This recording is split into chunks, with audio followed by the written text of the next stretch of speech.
दोस्तों आज हम सब होंडा कंपनी की कार्स और मोटर बाइक्स तो बहुत शौक से चलाते हैं। क्या आपने कभी ये सोचा है कि होंडा कंपनी वजूद में कैसे आई थी और इस कंपनी को बनाने वाला कौन था?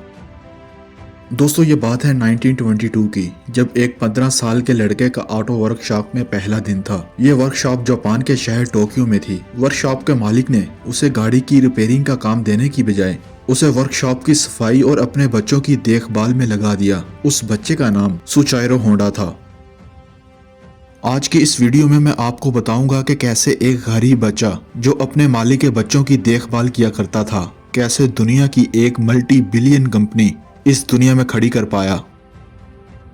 दोस्तों ये कहानी शुरू होती है 1906 में, जब जापान के एक छोटे से शहर माउंट फ्यूजी के करीब एक गांव में सुचाइरो होंडा की पैदाइश हुई थी। उसके वालिद लोहार होने के साथ साथ साइकिल्स का काम भी किया करते थे। होंडा के 5 बहन भाई पहले ही मुख्तलिफ बीमारियों की वजह से मर चुके थे, लिहाजा उसके माँ बाप को अपने इस बच्चे से काफी उम्मीदें थीं। लेकिन दोस्तों होंडा को पढ़ाई से कोई लगाव नहीं था। जब वो 16 साल का हुआ तो उसने एक सुबह न्यूज़पेपर में जॉब्स की एक एड देखी।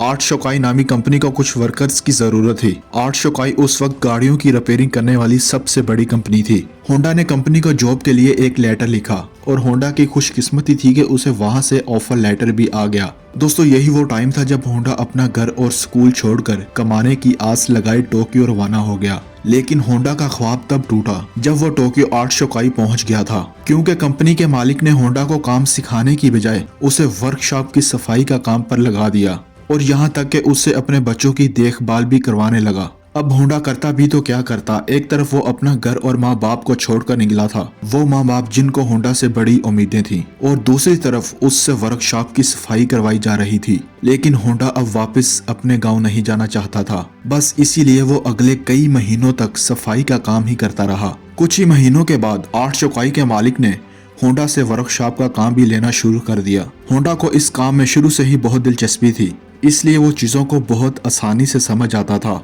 दोस्तों चंद ही महीनों में वो हर तरह की गाड़ी और उनके पार्ट्स के बारे में काफी कुछ जान चुका था। इस दौरान आर्ट शोकाई ने 2 स्पोर्ट्स कार भी बनाई। दोस्तों ये दोनों गाड़ियां पुराने यूज्ड इंजन को इस्तेमाल करके बनाई गई थीं, जिन्होंने जापानीज मोटर कार चैंपियनशिप में 1924 में पहली पोजीशन हासिल की थी।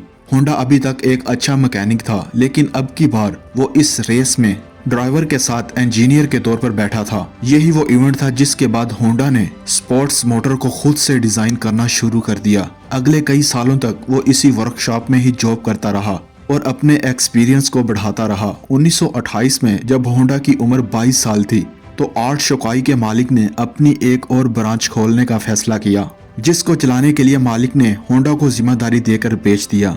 होंडा ने अपने मालिक के नई ब्रांच को एक वर्कर से शुरू किया था और दोस्तों सिर्फ 2 ही सालों में 30 वर्कर्स तक पहुंचा दिया। अब होंडा एक प्रॉपर मैकेनिक और रेसिंग ड्राइवर भी बन चुका था। उसने अपनी महारत का फायदा उठाते हुए अपने मालिक के लिए एक स्पोर्ट्स कार भी डिजाइन की थी। यह गाड़ी 120 किलोमीटर की रफ्तार से चल सकती थी, जिसने पुराने सारे रिकॉर्ड्स तोड़ दिए थे। और दोस्तों ये रिकॉर्ड अगले 20 साल तक जापान में कोई नहीं तोड़ सका था। अब आर्ट शोकाई के मालिक के दिल में होंडा की अहमियत और बढ़ चुकी थी, लेकिन होंडा अब अपना खुद का वर्कशॉप खोलना चाहता था। लेकिन दोस्तों शायद किस्मत को ये अभी मंजूर नहीं था। 1936 में रेसिंग के दौरान होंडा का एक खौफनाक एक्सीडेंट हो गया। उस एक्सीडेंट में इसकी जान तो बच गई, लेकिन इसके बाजू की हड्डी टूट गई थी और इसके चेहरे पर भी काफी जख्म आए थे। उसको अपनी जिंदगी खत्म होती हुई दिखाई दे रही थी। अब ना तो वो मैकेनिक का काम कर सकता था और ना ही रेसिंग में हिस्सा ले सकता था। कई महीनों के बाद जब वो दोबारा ठीक हुआ तो उसने अपने मालिक से रिक्वेस्ट की कि अब वो ये रिपेयरिंग का काम नहीं कर सकता। उसने सोचा क्यों ना स्पेयर पार्ट्स बनाने के लिए एक अलग कंपनी शुरू करे। जब उसने ये बात अपने मालिक से कही तो उसके मालिक ने होंडा का ये आइडिया फौरन रिजेक्ट कर दिया, क्योंकि उनका वर्कशॉप वाला काम पहले ही बहुत प्रॉफिट में जा रहा था। इस पर होंडा ने फैसला किया कि पार्ट्स बनाने वाली कंपनी वो अकेले ही खोलेगा।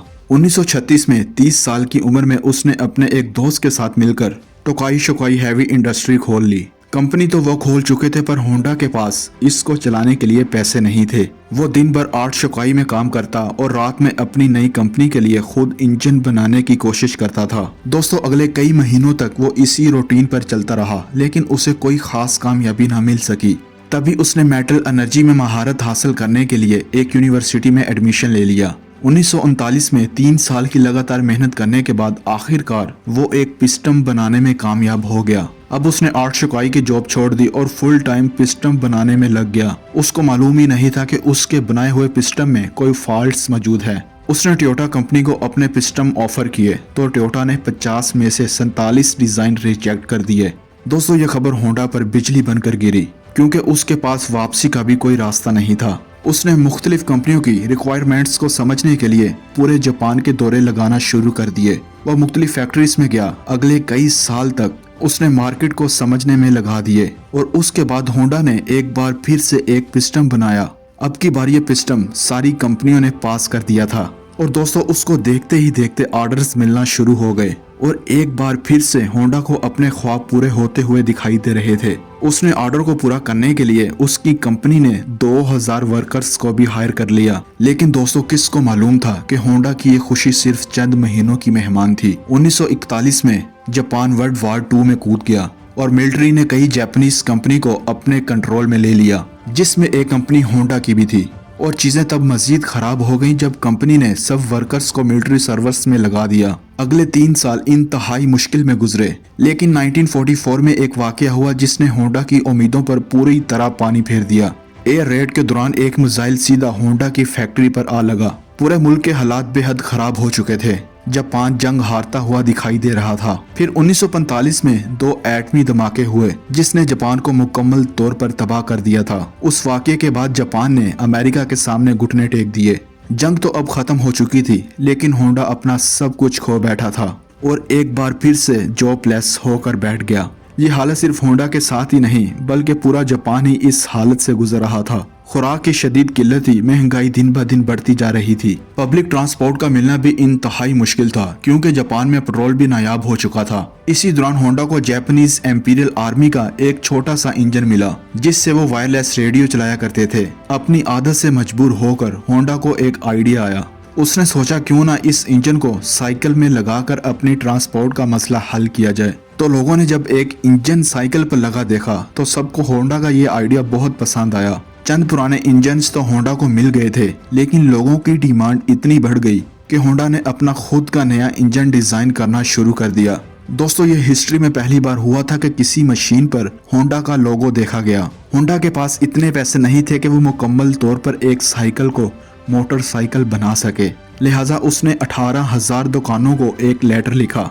लोगों को होंडा पर इतना भरोसा था कि 3,000 दुकानदारों ने उसे पॉजिटिव रिप्लाई दिया और उसे कुछ पैसे भी दे दिए। अगले 3 सालों में होंडा ने एक ऐसी मोटरसाइकिल बनाई जो मार्केट की रिक्वायरमेंट के ऐन मुताबिक थी। ये सुपर कप के नाम से लॉन्च की गई, जिसने आते ही मार्केट में धूम मचा दी। दोस्तों, होंडा को चूंकि रेसिंग का भी बहुत शौक था, इसीलिए उसने अब एक स्पोर्ट्स बाइक बनाने का फैसला किया। वह मुख्तलिफ बाइक रेसिंग में जाता और जीतने वाली बाइक्स के खास खास फीचर्स नोट करता रहता।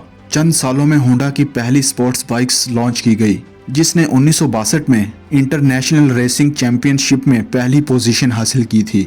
उस रेस ने होंडा का नाम पूरी दुनिया में रोशन कर दिया था। 1965 में होंडा दुनिया की सबसे बड़ी मोटर बाइक बनाने वाली कंपनी बन चुकी थी और दोस्तों, यह कंपनी 1968 में 1 करोड़ यूनिट सेल कर चुकी थी। अपनी जिंदगी के 62 साल गुजारने के बाद आखिरकार होंडा को कामयाबी तो मिल चुकी थी, लेकिन जो ख्वाब बचपन से उसके दिल में बैठा हुआ था वो अभी तक पूरा नहीं हो पाया था।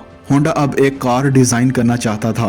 कुछ लोगों ने उसे ऐसा करने से मना भी किया, लेकिन होंडा ने किसी की एक ना सुनी। उस वक्त जापान में पहले ही से निसान और टोयोटा जैसी कंपनी अपने पंजे जमाए बैठी थी। वहां मार्केट में अपनी नई जगह बनाना काफी मुश्किल काम था।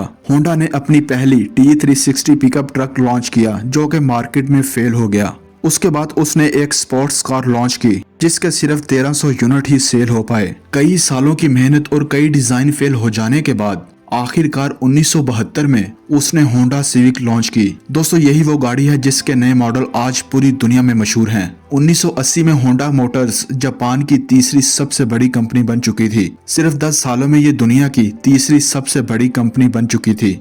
दोस्तों, आज होंडा का नाम हमें कार, मोटरसाइकिल, शिप, हवाई जहाज और कई तरह के पावर टूल्स में देखने को मिलता है।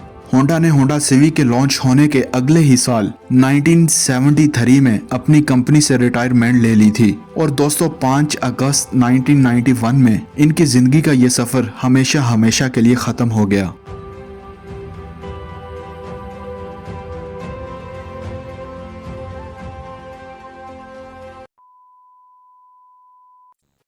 वीडियो पसंद आई हो तो वीडियो को लाइक ज़रूर कर दें और मज़ीद ऐसी इंटरेस्टिंग और इन्फॉर्मेटिव वीडियो देखने के लिए हमारे इस चैनल को सब्सक्राइब ज़रूर कर लें और साथ बने बेल आइकन पर भी हिट कर दें ताकि आने वाली हर नई वीडियो का नोटिफिकेशन आपको आपके मोबाइल पर मिलता रहे। दोस्तों अपना बहुत सारा ख्याल रखिएगा। अल्लाह हाफिज़।